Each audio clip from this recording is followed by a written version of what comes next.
रघु से ब्याह करने का फैसला सिर्फ तुम्हारा था एकता। मैं कुछ नहीं कर सका, पर तू जिस गम में जी रही है मुझसे देखा नहीं जाता। मैं तुम्हारा भाई हूं ना। तुम्हारी इस भाई की कसम, तुम्हारी राखी की कसम, जुबा से मैं कुछ नहीं कह सकता, पर मेरे दिल में एक टीस सी उठती है जिसे सिर्फ मैं समझ सकता हूँ, सिर्फ मैं। Eskimo smile. अरुण एकता के भाई के मुंह से एकता को देखकर पुरानी आदत की तरह सहज निकला। खाना खाने का वक्त हो गया था और अरुण कोई 15 मिनट तक इंतजार करके एकता के कमरे में उसे बुलाने आया था। एकता की भाभी ने बताया था वह दोपहर से अपने कमरे में थी, कमरे से बाहर नहीं आई थी। कई दिनों से अरुण को यह डर था कि एकता ने अपने मन की उदासी को जैसे भीतर रखा हुआ है, एक दिन वह उदासी बड़ी टूटकर बाहर निकलेगी। उसने कुछ घबराकर एकता के कमरे में धीरे से पैर रखा था, पर सामने एक ऊंचे मूढ़े पर एकता बैठी हुई खिलखिलाकर हंस रही थी। अरुण के दोनों बच्चे एकता के दाएं बाएं बैठे हुए थे। कमरे में चीजों की जैसे एक नुमाइश लगी थी। बच्चे कभी एक चीज को कभी दूसरी चीज को हाथ में पकड़ते थे। Eskimo smile. इस बार जब से एकता आई थी, अरुण ने एक बार भी यह कहकर नहीं बुलाया था। हालांकि बरसों से उसने एकता का यह नाम रखा हुआ था। आज उसे देखकर एकता जब मुस्कुराई तो सहज ही उसके मुंह से ऐसे बुलाया गया और अरुण ने पूछा, यह सारी नुमाइश आज काहे को लगी हुई है? अरुण, तुझे याद है जब हम छोटे थे तो इस एल्बम के लिए बहुत लड़े थे। एल्बम में लगी तस्वीरों के लिए नहीं, सिर्फ इसीलिए कि इसकी जिल्द मखमल की थी। तू कहता था यह मैं लूंगा और मैं कहती थी मैं। मम्मी ने यह तुझे दे दी थी और फैसला तेरे हक में हुआ था, पर इसके बदले मम्मी ने मुझे नया रैकेट लेकर दिया था। रैकेट तो वैसे भी लेकर देना था, पर नाम हुआ कि रैकेट मुझे इसके बदले मिला था, इसीलिए तुझे चिढ़ाने के लिए मैंने इसे बरसों तक संभाल कर रखा था। तू हर चीज को ऐसे ही संभालती थी जैसे किसी दिन सब चीजों की तवारीन लिखनी हो। सबके खत भी तेरे पास जरूर संभाले हुए होंगे, खासकर रघु के। चाहे वह नौकर के हाथ इतना ही लिख भेजता था कि वह आज देर से खाना खाने आएगा, तो यह पुर्जा भी संभाल लेती थी। अरुण को रघु की खतों की बात करके लगा कि एकता के इतने खुश रहो में उसे रघु की कोई बात नहीं करनी चाहिए, पर बात मुंह से निकल चुकी थी। वह कुछ चुपसा हो गया। एकता कहने लगी, तुझे वह बंगाली आर्टिस्ट याद है मिस्टर सेन? याद है। एक बार तेरे कमरे में बैठकर चाय पीते हुए उसने मेरा स्केच बनाया था। मैंने स्केच देखकर कहा था हार्विल। हार्विल तो होना ही था। तू स्केच बनवाते हुए अपनी शक्ल बिगाड़ रही थी, उसे तंग कर रही थी, पर वह हार्विल स्केच अब तक मेरे पास संभाल कर रखा हुआ है। देख, वह आर्टिस्ट बहुत अच्छा था, तब मशहूर नहीं था, पर अब बहुत बड़ा आर्टिस्ट माना जाता है। मुझे पता है, तुझे मिला है कभी? मैंने तुझे एक बार बताया था, मिला था, पर पहचाना नहीं जाता था।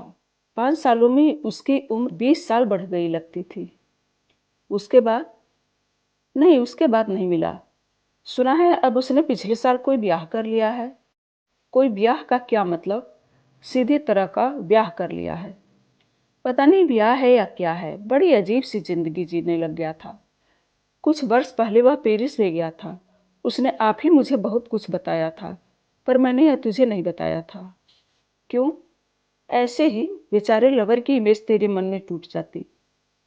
मेरे मन में उसकी कोई इमेज है ही नहीं। कोई इमेज वह बेचारा बनाना तो चाहता था। तुझे भी जब एक बार बाद में मिला था, तुझसे कह रहा था, अगर तुझे रघु से तलाक लेना हो तो मुझे जरूर बताना। एकता हंसते हंसते दोहरी सी हो गई और कहने लगी, इस बात को भी कोई 5 वर्ष हो गए होंगे। तब मैं बिल्कुल नहीं सोचती थी कि मैं एक दिन रघु से तलाक लूंगी, नहीं तो मैं उससे कह देती, अच्छा इंतजार करना। एकता जब से आई थी उसने भाई के साथ यह बात नहीं की थी, पर आज अचानक की, पर इतनी सादगी से जैसे यह कोई बड़ी बात न हो। और फिर हंसते हंसते अफसोस से सिर हिला के कहने लगी, बेचारे ने 9 बरस इंतजार किया, 1 बरस और कर लेता, 10वें वर्ष पर आकर हार गया। अब खत लिखूं उसे, जो परसों तक वह अपने बंगालिन को तलाक देकर न आ गया, तब कहना। खत लिखना होगा तो मैं खुद लिख लूंगी, इतने एहसान की जरूरत नहीं। नए हिसाब किताब फिर शुरू करूंगी, पहले पुराने चुका लूं। यह आज क्या चुका रहा है?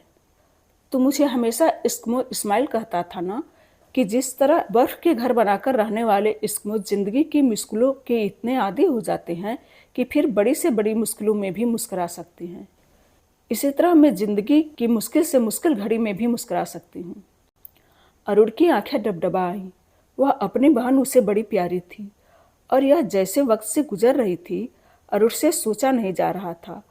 वह चुप था, कुछ कहता नहीं था, पर जो कुछ उसके मन में हो रहा था वही जानता था। धीरे से इतना कहने लगा, मैंने किस वक्त तेरा यह नाम रखा था, बड़े अच्छे वक्त रखा था। अरु, आज मैं यही देख रही हूँ कि मैं अपने नाम पर पूरी उतरती हूँ या नहीं। किस तरह? जिन चीज़ों को बरसों से संभाल कर एक जायदाद जोड़ रही थी, उस जायदाद के लालच से सुरखरू होकर देख रही हूँ। जो चीज़ें इन बच्चों के काम की है वे इन्हें दे रही हूँ। यह सभी मेरे जन्म की सौगातें, डायरी, एल्बम, पेरिस की सेंट, चीन का पंखा, इंग्लैंड का। पगली हो गई है कि रघु के सारे खत मैंने फाड़ दिए हैं, गुस्से से नहीं, अपने आप को इनकी पकड़ से बाहर करने के लिए। रघु का तो कोई कसूर होगा, पर सेंट बेचारे का क्या कसूर है? यह पेरिस से सेंट तेरे लिए तो लाया था, उसके स्केच भी तूने फाड़ दिए हैं। उसे चिढ़ाने के लिए रखे थे या शायद अपने किसी अहंकार की तसल्ली के लिए रखे थे, पर उसे चिढ़ाने का कोई हक नहीं और अहंकार का भी कोई हक नहीं। संन्यास लेना है? तू मुझे कोलंबस कहा करता था अरु, क्योंकि मैं हमेशा अपने मन से भी कोई नई धरती ढूंढती हूँ और दूसरे के मन में भी। मैं अब भी कोलंबस हूँ, वही रहूँगी। कोलंबस होना और सन्यासी होना दोनों एक ही वक्त नहीं चल सकती। एक जो कुछ पा चुका है उससे भी ज़्यादा पाने के लिए हाथ आगे बढ़ाता है, दूसरा जो कुछ पा चुका है उससे भी हाथ पीछे हटा लेता है। उसने कहा, मान गया एस्किमो इस्माइल, पर उसके होठों पर नहीं, छाती में एक तीखी चुभन सी हुई। महू वाला घर एकता और उसके भाई को विरासत में मिला था। बनाया भी कुछ इसी ख्याल से गया था, साझा भी रहता था, दो हिस्सों में बंट जाता था। एकता जब बंबई जाती थी अपने वाले हिस्से में एक कमरा बंद कर जाती थी, बाकी दो कमरे खुले रख जाती थी।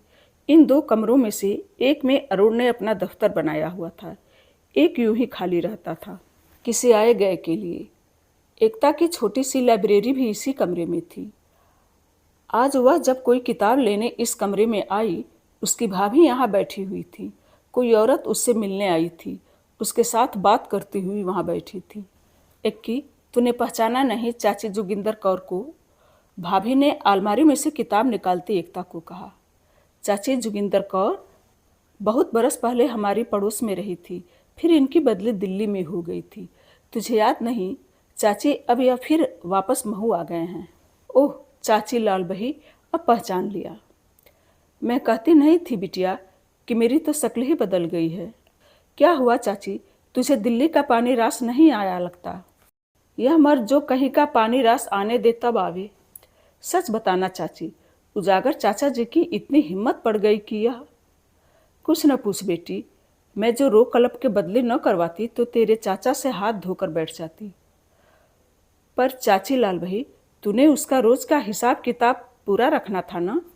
तू ही मुझसे मजाक करती थी कि मैं तेरे चाचा जी की तनख्वाह का भी पैसा पैसा लिख के रखती हूँ, और उसके वक्त का भी, कि वह कहाँ खड़ा है, कहाँ बैठा है, किसके साथ दफ्तर में बात की, किसके साथ सड़क पर। तभी तो मैंने तेरा नाम चाची बही रखा था। अरे बेटी, मैं यह लाल बही न रखती तो तुम्हारे चाचा ने अब तक खाता ही खत्म करके मुझे दिखा देना था। चाची तू बड़ी सयानी है, मैं तो हमेशा तेरी मिसाल देती हूँ। भाभी ने पहले जोगिंदर कौर की तरफ देखा, फिर आंख चुराकर एकता की तरफ देखते हुए हंस पड़ी। भाभी, तूने चाची की मिसाल देनी शुरू कर दी है तो मैं चाची का नाम लाल बही से बदलकर रोशन मिनारा रख देती हूँ। चाची रोशन मिनारा। तू मजाक करती है बेटी, पर तू बात सुने तो सचमुच शिक्षा लेने वाली बात है।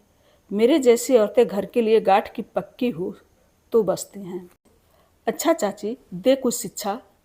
एकता ने हंसकर भाभी की ओर देखा और फिर एक ऊंचा मूढ़ा खींचकर चाची जोगिंदर कौर के पास बैठ गई। तुझे पता ही है, मैंने शुरू से तेरे चाचा की लगाम जरा कसकर रखी हुई थी। दिल्ली बदली क्या हुई, लगा लगाम ढीली करवाने कि मेरी आज दफ्तर में ड्यूटी लगी है, कि मैं बिलास से आई मेमो को आगरे का ताजमहल दिखा लाऊं। सरकारी ड्यूटियां लगती है चाची, परदेसी मेहमान जब आते हैं, पर यह सिर्फ मेमे ही नहीं होती, साहब भी होते हैं।